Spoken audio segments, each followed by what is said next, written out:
Hello, hello, hello. Welcome to another Jarpunk Plays Art of Rally. What's going on? Let's go ahead and continue with Group 4 and 1980. We finally got to the year, the decade where this music actually probably came from. Good old David Bowie. All the disco, electronica pop. Discotheque. Das Uberwhip. Ooh, I don't think I've seen this one. I like them all. I'm gonna go with this black one with the little, like, sunburnt top. This looks like it's gonna be a long rally, so buckle in, y'all. Alemania. Let's go. Ooh, it's a little loud. Let's turn that down just a tiny bit. I know I wasted a couple seconds there, but it's all good. It's all worth it. It's all worth it in the end. It's the opposite of the Linkin Park song. In the end, it does matter. I hope y'all are doing well. By the time this this recording comes out, you know, we're full-fledged into like the trio video. Like we're pushing Art of Rally, we're pushing Lonely Mountains, we're pushing Ring of Pain all at the same time. I'm not gonna lie, I kind of felt it today. I was like, I'm getting to the point where I'm doing too much again. But I kind of like it. I kind of like it. I don't know, people who, like, not people who are like busybodies. I'm switching cars because that one is throwing me off quite a bit. I'm not like blaming the car 100%, but I just, wait, hold on. Did we do the same race? Oh, the races change depending on which car you pick? That doesn't make any sense. Hold on. Let me try this again. Is this the first time I'm noticing this? Alright, Group 4, 1980. Normal. The Kazel. We must have picked a different year. Okay, good thing we saved ourselves from that. I was about to say. That makes zero sense if the race was dependent on which car you picked, because then you... Yeah. What's the point of picking different cars? I don't know. But yeah, you know, I'm still I mean, I'm not like getting used to it. I obviously can't just get used to it right off the bat, right off the get-go. It's something you have to kind of ease yourself into. Luckily, like, I'm saying I'm doing 3 videos a day now, but those Lonely Mountains episodes were recorded in the beginning of September. So like the right now it's just kind of like the building of the backlog. I'm trying to make sure we have as many Art of Rallies and as many Ring of Pains as we can while we wait for the Lonely Mountains DLC. You know, I mean, if I can get the backlog high enough to where we beat Art of Rally, that's kind of like the that's where we want to be, I feel like. Not that I want to just get rid of this game. That's not what I'm going for here. I don't know. But how you guys been? I've been listening to this vampire podcast that I keep wanting to talk about. But it's like a this is awful. That was absolutely horrible. Okay, let's just keep going. Yeah, it's a Vampire the Masquerade role-playing, like Dungeons and Dragons kind of thing, but you know, with vampires. But it's like voice actors that do it. If you want to look it up, it's called Stitch of Fate. It's by Mathis is the game master, and I know him from Northern Lions crew. More importantly, the podcast that they used to have, Roundtable Podcast, was really, really good. But yeah, he's a really good storyteller, surrounded by really good voice actors. I just, it's just well produced, I feel like. It makes me feel like I'm actually being told a story instead of them just playing a game, you know? I feel like that's oh, how much effort would you have to put to do something like that? That sounds so intense. Okay, here we go. I mean, the cool part is, like, you actually get to put your feet in the character's shoes if you're playing that. Like, so there's a character that's like kind of like a little bit dim-witted. He's a new guy. He's only been a vampire for like 5 or 10 years or something like that. So he's like a thin blood, whatever, if that means anything to you. Actually, they're called. No, I have no idea. I'm very new to this. Honestly, just the role playing, like just the Dungeons and Dragons. It's not really something that I want to get into, to be honest with you. No offense to anybody that does. It's something that it seems like it takes a lot of time and effort. And as you can see, I'm putting a lot of my time and effort into other things here, into racing this vehicle and not hitting these tombstone looking things. I feel like I'm doing okay. We had 2 recovers though. That'll set us back into like 4th place or something. But yeah, I just have a lot of respect for voice actors. I have a lot of respect for storytellers, and yeah, it has all of that. A lot of it stems from me wanting to be a voice actor. I mean, I watched all like cartoons, obviously, and I was just like, oh, this is pretty cool. Like, there's voices behind these characters that are putting bringing life into these guys. Like, how do you get into that? So when I started asking those questions in like 4th grade, people were immediately like, "Yeah, don't do that," which is kind of messed up if you think about it. Like, you don't just squash a 4th grader's dreams like that. And it would manifest itself, you know, sometimes in high school too, like the want to do it. You know, oh, we got 2nd. Wow. And I would even argue to say, like, I would say that like part of this recording thing, part of me wanting to talk into a mic all the time, besides like my musical background, part of it is just me wanting to practice the English language, I guess. No, it's just practicing. Oh my goodness, what the heck, dude? Just a lot of it is just practicing, you know, my diction. Excuse me, sir, you are on YouTube. This is family-friendly content. Practicing,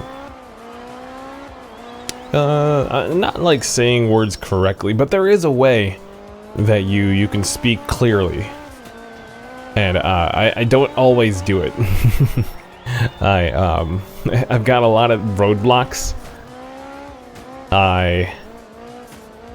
I came to the Americas when I was like 4 or 5 years old, so I had to. I didn't learn English right off the bat, right off the cuff, right off the out of birth. Obviously, you know, the Philippines, they want to be America pretty badly, so like English is just like it's used very flippantly.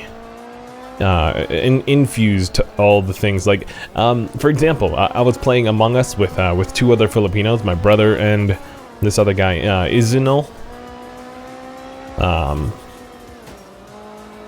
And we were trying to be like, oh, so we can use Tagalog, the Filipino language, to talk in code. And the first thing somebody said was like, oh, ikaw yung imposter. I'm like, I think people can kind of surmise what you're saying there. You're saying that somebody's an imposter. So it's kind of like a, not like a moot point, but like, yeah, I'm mostly talking about the Filipino language itself. Like or the English usage in the Filipino language is, it kind of helped me in the beginning, but it also, like, it hinders you a little bit because you're using it in the way that it's pronounced in Tagalinglish. So yeah, it's just a little bit tougher. Also, I grew up in I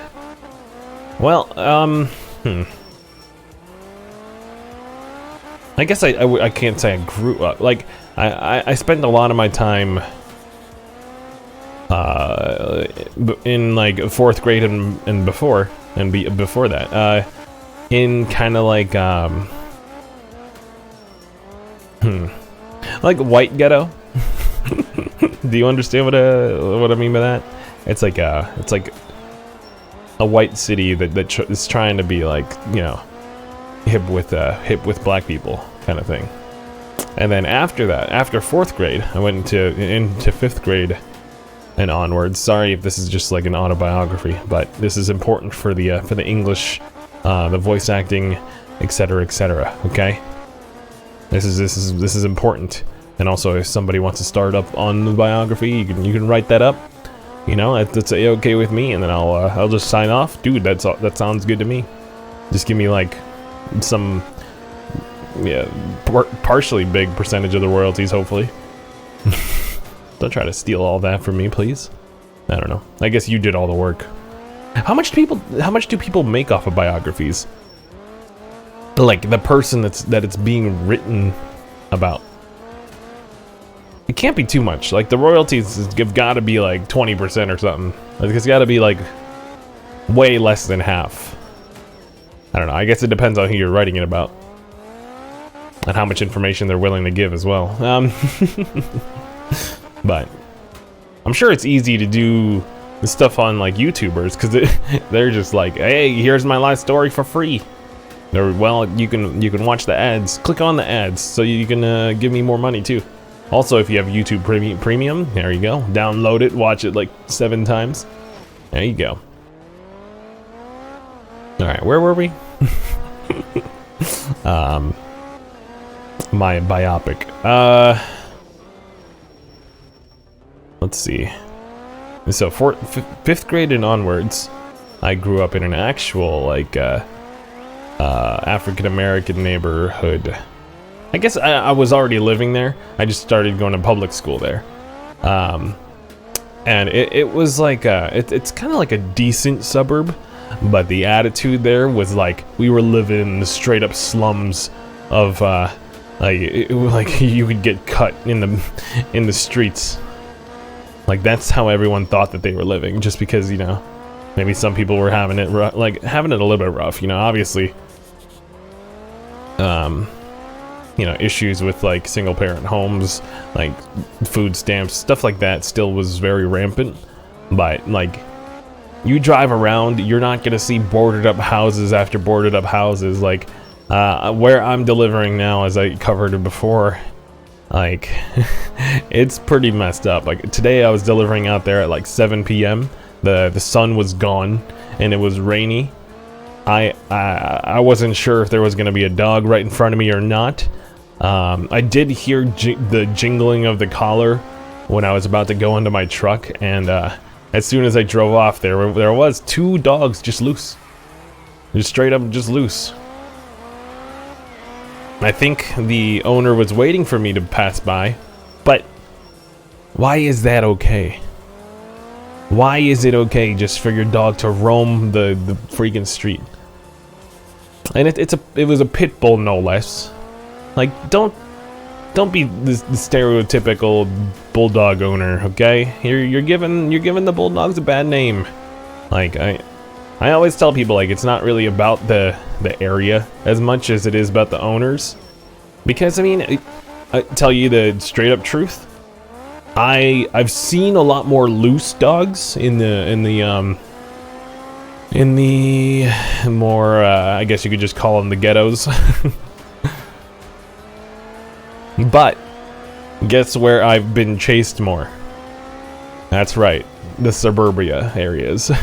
Because there's the dogs there are a little bit more like, all right, so this is my territory. You step on it, you're dead. You're toast. You know, it's all in how a dog is raised, and obviously, like, you want to raise a dog a little bit to be like defensive, but then if you raise a defensive dog, you better have a he was about to profanity. Yeah, you better have a freaking collar. What am I trying to say here? I don't even know what it's called. A leash. Yeah, you better have it on a leash or inside a fence. None of that invisible fence garbage anyways. I saw this invisible fence sign, and I know we're getting super tangential here, and it's mostly because of this stupid rain. I just want this race to be over, because I am just sliding away. Just like my attention span is. Yeah, I saw this sign that said, I think I wrote it down, so let me finish this race real quick, and I'll take a look at what I wrote down. Because there was a way that it was worded that was really interesting to me. Okay, it said, yeah, so it was an invisible. Oh, we got first! I was over here complaining. We got first, dude. Let's go. So the sign said, "My dog is safe at home with this invisible fence." I'll pause for your laughter, because are you kidding me? Do you know how invisible fences work? It's essentially like dog house arrest. But like kind of worse. Instead of the cops coming at you, it's a little zap. You know how unsafe that feels like? Probably to the dog. That's like, I don't know. And my in-laws are getting an invisible fence. Like, I'm not against invisible fences, but I'm just like, safe. Come on. Also, it doesn't help us mailmen that I have to reach your door where you put your mailbox. Okay? You know, you're right next to your door. You know, the area that's within the invisible fence. So, yeah. So thank you for that. I don't know. I'm just saying, like, you could be a little bit smarter about it. That's it. That's all. Okay. There's your courier of paper goods tip of the day. I don't know. I'm tired of these rainy day Mondays, Sundays, Saturdays. Today was such a rainy Monday. And I'm sorry that I'm getting a little bit Gyropunk Daily-ish on you. The Gyropunk Dailies have been hijacked by the Ring of Pain, so I've gotta get it out somewhere else. Okay? Maybe these should just become the... I mean, like, that's kind of what I wanted to do, right? Like, the Gyro Monks and Gyropunks kind of... I needed to separate them somehow. But I'm trying to figure that out still. The logistics. It's a little bit tough, as you can imagine. Like, the easy way out is just stop labeling them. Just put them into the game categories like you should. But it leaves me not as open to being able to play specific games, like to swap the game around. Which is good for like logical and numerical reasons to an extent.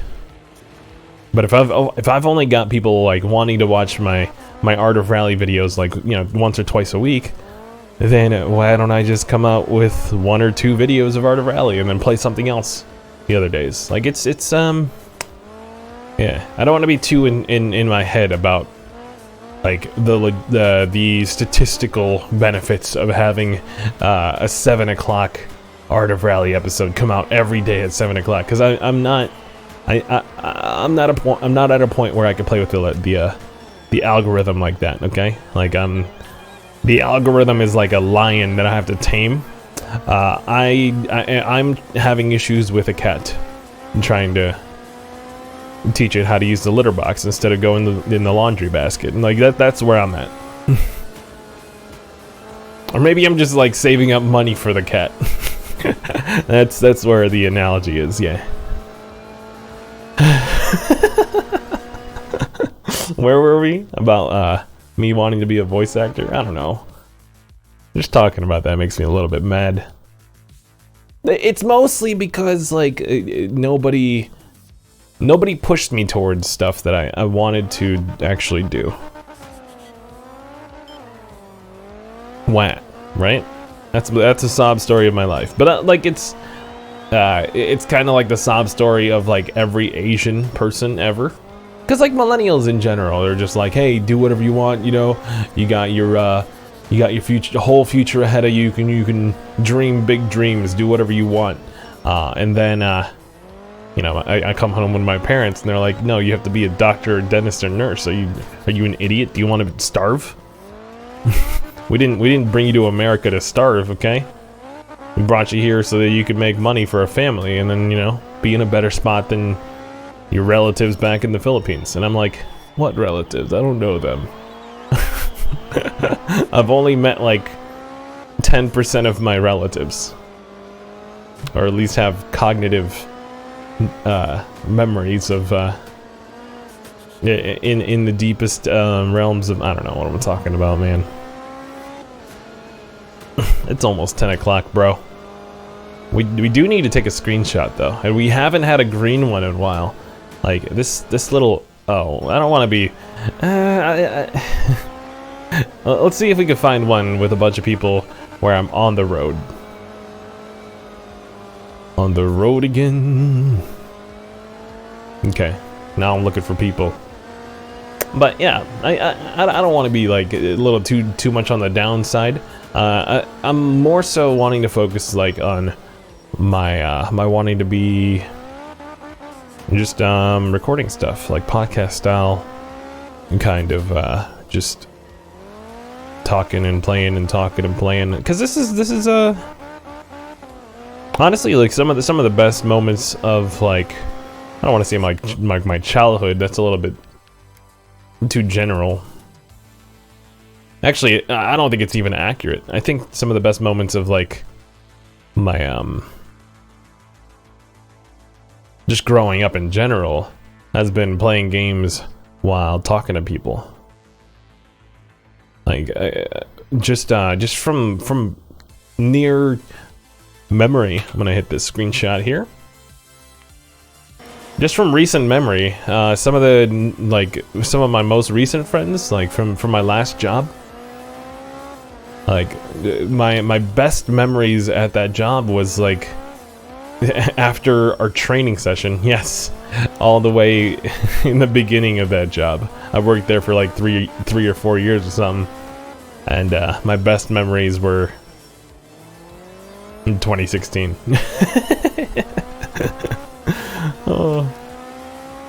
But yeah, we played Rocket League on the breaks during our training, and we you know, just had a blast.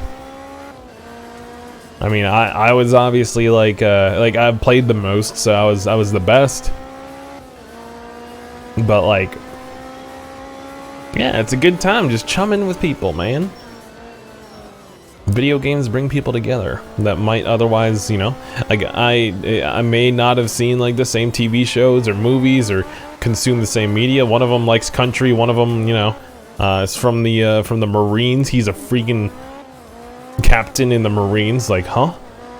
Like, none of us really should. Yeah, we are like it was like if you were trying to make a salad with like all these different ingredients. We got tuna, we got steak. I guess a tuna steak sounds awesome, actually, now that I'm thinking about it. But like, you know, that's how you get the best medleys. You know, but you know, there's got to be that mayo base. There's got to be that sort of middle ingredient, middle ground. I don't know what I'm talking about, man. That's video games. That's what I'm saying. But what about the talking part? I just like production. You know, one of the things I went to college for, even if it was only for a semester, was recording arts. I quit because I was just like, this is stuff I could Google. And the guy was basically like, yeah, but you won't get a degree, which you can't show to anybody. And that's all. That's all his defense was. Even though I knew the answer to that was like, do you need a degree to show to somebody that you have talent in recording? No, you need experience. You need to talk to the right people. And I tried that route. To be honest, I tried getting into recording and mixing and all that stuff. I just I went about it the wrong way, to be honest. And then I was just like, all right, I give up. The route to get money in this field is so, yeah, it was so outlandish. I was just like, all right, let's get into this tech world and see what we can do there. So yeah, that's my life in a nutshell. 26 minutes of dude, it was fun. It was fun talking to you. We got first, so obviously we did something right. We got 40% stage wins, no restarts, first place by 7 points, bro. It feels real good. Feels dang, it feels good to be a gangster. Yo, new car. Look at that thing. That looks nice. Looks like Hot Wheels I used to own. Unlocked a bonus livery for Das Ubu Whip. I don't need that. Hill Gorilla. Very nice, very nice. Alright, here we go. We unlocked 1981. It's a snow one. Snow one, snow one, snow one. Okay, I'm out of here. Thank you so much for watching. Hit that like button, hit that sub button. Appreciate you very much. I'll catch you on the next one. See ya.